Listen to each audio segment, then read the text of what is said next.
Bruce Hines of Chillicothe has been a dirt track announcer, a minister, a reenactor, a hospice chaplain, and a blacksmith. We caught up with this man of many trades who shares what it's like to balance his work and how it leads him to fulfill his ministry. In 2002, Hines was asked to be a track chaplain at 35 Raceway Park. 3 years later, he became the house announcer at KC Raceway. In 2009, he became the voice of the Eldora Speedway, owned by NASCAR champ Tony Stewart. Working in the racing business actually was kind of a fluke. I received a phone call from a good friend of mine, said 35 Raceway needed a chaplain of all things. So worked that deal out. I walk in as the chaplain. 3 weeks later, I'm doing the on-track interviews. I'm doing the write-ups for the racing papers. And the following year, started doing some announcing out of the tower there. And 2 years later, I was the announcer there. And then from there, it kind of steamrolled in a hurry because I was invited to KC Raceway to do a dwarf car race.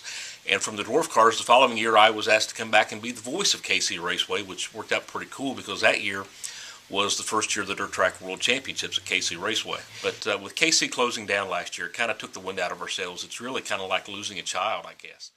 According to Hines, his job as hospice chaplain and bereavement coordinator at Adina is his true passion in life, as it allows him the opportunity to make a difference when and where it truly matters most.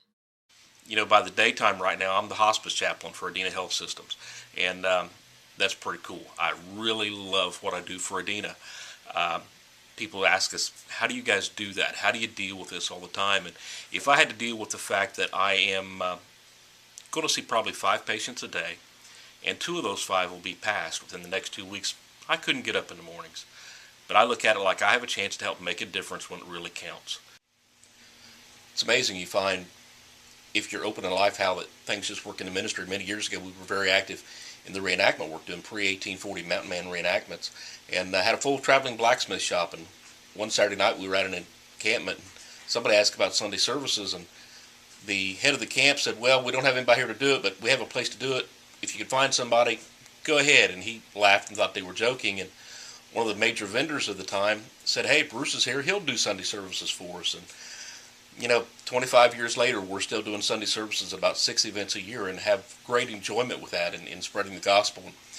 Then we go to be a racetrack chaplain and go from there to be the DARF announcer of the year about 6 years later. And we've called some of the biggest dirt late model races in the world. And God is just blessed because we feel we've been obedient. And right now we feel we're right where we need to be with hospice. And again, that is just an amazing, amazing adventure. The biggest thing is just to be open what God's got in store for you, and just let Him take care of the small stuff, and the big stuff then just comes easy for you.